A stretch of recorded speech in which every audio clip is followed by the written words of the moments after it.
উনার বিরুদ্ধে যে 3টি অভিযোগ এসেছে, যে জুলাই 24 সালের 14ই জুলাই থেকে 5ই আগস্ট পর্যন্ত যে সমস্ত ঘটনা ঘটেছে, সেই সমস্ত ঘটনার ক্ষেত্র প্রস্তুতের ক্ষেত্রে উনি ইন্টারনেট বন্ধের নির্দেশনা দিয়েছে। আমরা সেখানে বলেছিলাম যে উনার কোনো নির্দেশনার অথরিটি ছিল না এবং উনার কোনো নির্দেশনা ছিল না, কখনোই উনি ইন্টারনেট বন্ধের ব্যাপারে কোনো নির্দেশনা দেননি বা এই ঘটনার ক্ষেত্র প্রস্তুতের উনার কোনো ভূমিকা ছিল না। বরং প্রথম থেকেই 14ই জুলাই থেকেই সব সময় উনি যেটি বলেছিলেন, প্রসিকিউশনের যে এভিডেন্স দাখিল করেছে সেখান থেকেই আমরা বলেছি, সেই এভিডেন্স দেখিয়ে আমরা বলেছিলাম যে উনি প্রথম থেকেই ঘটনা যাতে প্রশমিত হয়, কোনো অনাকাঙ্ক্ষিত ঘটনা যাতে না হয়, সবসময় বিভিন্ন পর্যায়ে ইন্টারনেট কোকো ও শিয়া বাটারের ইউনিক কম্বিনেশনে তৈরি Natura expert care body lotion স্কিনের ড্যামেজ হিল করে, ত্বক রাখে সফট ও ময়েশ্চারাইজ। লুকিয়ে আর কতদিন, বাই বাই ড্যামেজ স্কিন। কেন সীমিত করা হয়েছিল বা কি হয়েছিল, প্রত্যেকটা ঘটনার উনি ব্যাখ্যা দিয়েছেন, বলেছিলেন এবং কখনোই উনি চাননি যে জুলাই হত্যাকাণ্ডের ব্যাপারে, হত্যাকাণ্ড বা যে অপরাধ সংগঠনের ব্যাপারে ওনার যে অভিযোগ এসেছে, সেই অভিযোগ একদমই মিথ্যা এবং সম্পূর্ণভাবে উনি নির্দোষ। উনি আজকে কোর্টে নিজেকে নির্দোষ দাবি করে ন্যায় বিচার চেয়েছে। আমরাও প্রত্যাশা করি যে আমাদের অনারেবল চিফ জাস্টিস সম্প্রতি একটা কেস, যে জাতীয় বিশ্ববিদ্যালয়ের কেসে উনি একটা শব্দ ইউজ করেছেন, what he was beautifully pen the word judiciary plenary. আমরা প্রত্যাশা করি মাননীয় ট্রাইব্যুনালের কাছ থেকে এই রকম বিষয়ে যাতে এই জুডিশিয়ারি প্লেনারি যাতে না হয়, আমরা ন্যায় বিচার পাব, সেটি আমরা প্রত্যাশা করি।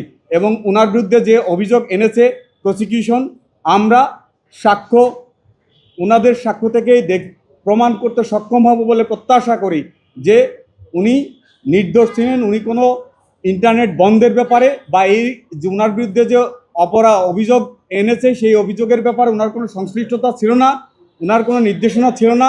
উনি সব সময় সতর্কভাবে প্রত্যেকটা ঘটনা ঘটার পরেই উনি বলেছেন।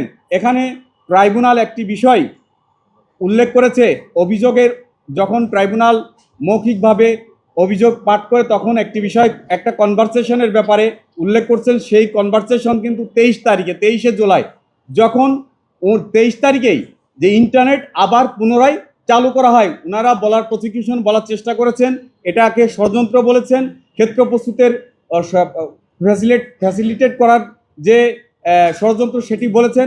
বাট 23 তারিখে যে কনভারসেশন হয়েছে, সেই কনভারসেশন এর পরেই কিন্তু ইন্টারনেট বন্ধ হয়নি, বরং আরও ইন্টারনেট চালু করা হয়েছে। বিদেশি আইনজীবী নিয়োগের ব্যাপারে আমরা একটা অ্যাপ্লিকেশন দিয়েছি, সেখানে আমরা বলেছিলাম যে যেহেতু আইসিটি ট্রাইব্যুনালের সেকশন 11(8) অনুযায়ী যদি কোনো আসামি চায় ফরেন কাউন্সিল এঙ্গেজ করতে পারে, সেই রকম একটি অ্যাপ্লিকেশন আমরা ট্রাইব্যুনালে দাখিল করেছিলাম এবং অ্যাকর্ডিংলি আমাদের দরখাস্তরা বিবেচনা করে ট্রাইব্যুনাল সেটা অ্যালাউ করেছে।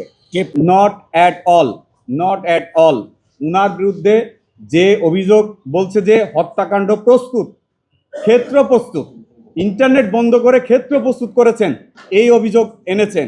কিন্তু কোথাও প্রসিকিউশন যে এভিডেন্স এনেছে ওনার বিরুদ্ধে, সেখানে কোথাও উনি এই যে হত্যাকাণ্ড বা এরকম অভিযোগের ক্ষেত্র প্রস্তুতের মতো কোনো সাক্ষ্য প্রমাণাদি প্রসিকিউশন আনতে পারেননি। সেজন্যই আমরা বলেছিলাম মাননীয় ট্রাইব্যুনালকে যে ওনার যে ফেসবুক স্ট্যাটাসের কথা বলা হয়েছে, ওনার টেলিফোন কনভারসেশনের কথা বলা হয়েছে, সেখানে একটি শব্দও নেই যেখানে তার শব্দ বা স্ট্যাটাস দিয়ে এইরকম একটা অপরাধের সহায়তা বা ক্ষেত্র প্রস্তুতের মতো কোনো ঘটনা ঘটাতে পারেন। জনাব জুনায়েদ আহমেদ পলকের কোনো যে অনুমোদনের বিষয় ওনারা বলেছেন, সেখানে কোথাও তার স্বাক্ষর বা কোনো কিছু নাই, তার নাম উল্লেখ করা হয়েছে, বলা হয়েছে যে মৌখিক, তাকে সামওয়ান মৌখিক নির্দেশনা দিয়েছে। কিন্তু উনার এটা হচ্ছে একটা কমিটি ভূতাপেক্ষ অনুমোদন দেন, সেখানে তার কোনো স্বাক্ষর বা কোনো এভিডেন্স ওখানে নাই যে তার সাথে নেকচার ছিল। ওকে, কিন্তু তিনি তো বলেছিলেন যে ইন্টারনেট বন্ধ এমনি এমনি হয়ে গেছে। বাট সেটা বন্ধ কেন হয়েছে সেটাও আপনারা ওই সময়ে পত্রপত্রিকায় যে সমস্ত রিপোর্ট এসেছে সেই রিপোর্টগুলো যদি পড়েন আপনারা পরিষ্কারভাবে বুঝতে পারবেন যে কেন বলেছে। প্রত্যেকটা ঘটনা, প্রত্যেকটা 15-16 থেকে 23 তারিখে, 18 থেকে 23 তারিখে ইন্টারনেট যে সীমিত, কখনোই বন্ধ হয়নি, ইন্টারনেট কখনোই বন্ধ হয়নি। উনি বন্ধের নির্দেশনাও দেননি, এবং কোন পরিপ্রেক্ষিতে উনি কেন বলেছেন সেই সময়কার পত্রপত্রিকায় রিপোর্ট পড়লে, ওনার স্টেটমেন্ট পড়লে আপনারা পরিষ্কার হয়ে যাবে। আচ্ছা, ওইখানে কি হয়েছিল? পুকুরে গিয়েছিল এরকম কোনো কিছু?